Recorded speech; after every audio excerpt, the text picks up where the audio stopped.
नमस्कार. माझं नाव विमल पांडुरंग पार्टे. 1990 सालापासून आमचं राजकीय ह्याच्यामध्ये स्थान चालू झालं. 1990 ला मी प्रथमतः नगरसेविका बहुमताने निवडून आले. 93-94 ला मी नगराध्यक्ष झाले.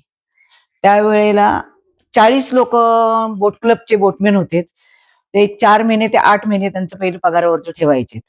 नंतर मग त्या 40 मुलांना मी माझे मिस्टर जाऊन मंत्रालयात जाऊन 40 मुलांना 12 महिन्याचं करून घेतलं.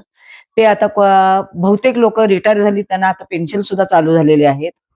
हे पहिलं माझं प्रत्येक काम. शेवटी नंतर मग हे रस्ते, पाणी, हे गावातली स्वच्छता वगैरे ती त्यावेळेला केली. त्याच्यानंतर माझे मिस्टर आले निवडून, ते नगराध्यक्ष झाले. ते झाले 2015 साली 2 वेळा ते नगराध्यक्ष झाले. 2015 साली खाजाबाई सोसायटीतला रोड प्रथमतः एकदम 3 ते 4 फुटाचा रोड होता. तिथल्या लोकांनाही माहितीये, कच्चा रोड तो त्यांनी केला. त्यावेळेला मंत्री हे होते आपले शशिकांत शिंदे साहेब. त्यांनी सांगितलं, पार्टी शेट तुम्ही करून घ्या, तुमच्या पाठीशी आम्ही आहोत. मग ते तिथं बसले आणि तो एक कच्चा रोड मोठा करून घेतला. घेतल्यानंतर बाकी तिथं पाण्याची सोय नव्हती, घरांची सोय नव्हती. लोक झोपडी अशी घेऊन घालून 1-2-3 लोक प्रथमतः राहिले होते. एक लक्ष्मण बर्गे म्हणून पहिले आले तिथं राहायला. ते तर अक्षरशः छप्पर होतं पत्र्याचं, त्याच्यामध्ये राहत होते. त्यांना पाण्याची सोय नव्हती. त्यावेळेला गव्याचा झरा म्हणून आहे बघा इथं महाबळेश्वरमध्ये, तिथून त्यांना पाणी आपल्या नगरपालिकेतून पाईप घेऊन प्रथमतः त्यांना चालू केलं. ह्याचा प्लास्टिकचा पाईप पहिला घातला. तो घातल्यानंतर तो हा केला, गवे वगैरे हे करायचे, तो हे करून टाकला, खराब करून टाकायचे, गवे वगैरे विस्कळून टाकायचे, तोडून टाकायचे. मग तिथून मग GI पाईप घातला. त्यावेळेला GI पाईप घालताना त्यावेळेला आमच्या मिस्टरांच्या वेळेला ते नगराध्यक्ष होते बाबूराव ढाणूक म्हणून होते.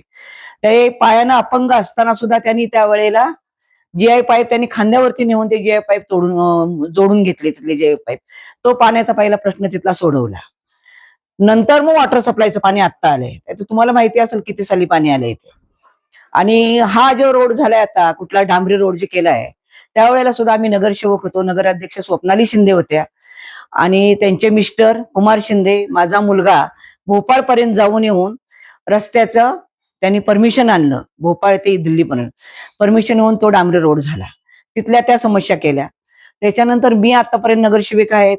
बोळांची कामं, पाण्याची कामं, लाईटची कामं हे आम्ही आता सतत करत आहोत. प्रत्येक प्रभागातली जे आमदार फंडातून जे आम्हाला पैसे मिळायचे, प्रत्येकी नगरसेवकाला 10-10 लाख रुपये मिळाले.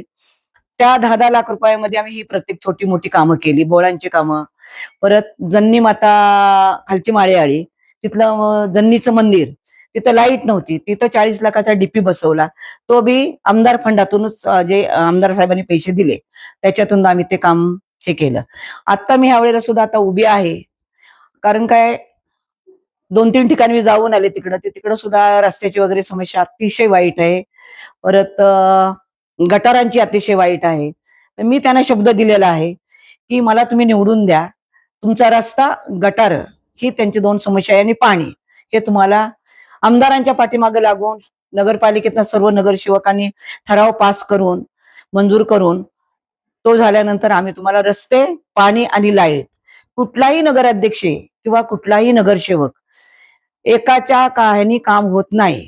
त्यांना एक बहुमत लागतं नगरसेवकांचं. त्यावेळेला नगराध्यक्ष ठराव पास करतील आणि ते ठराव पास करून आम्ही जी कामं आहेत 10 प्रभागातली ते आम्ही करून देऊ. जो नगरसेवक त्या प्रभागातला निवडून येईल ते खेळ्यामेळ्याने राहू, कुठलं का नगरसेवक असताना, आणि ते आम्ही कामं करून देऊ. एवढं मी बोलते आणि माझं भाषण संपवते.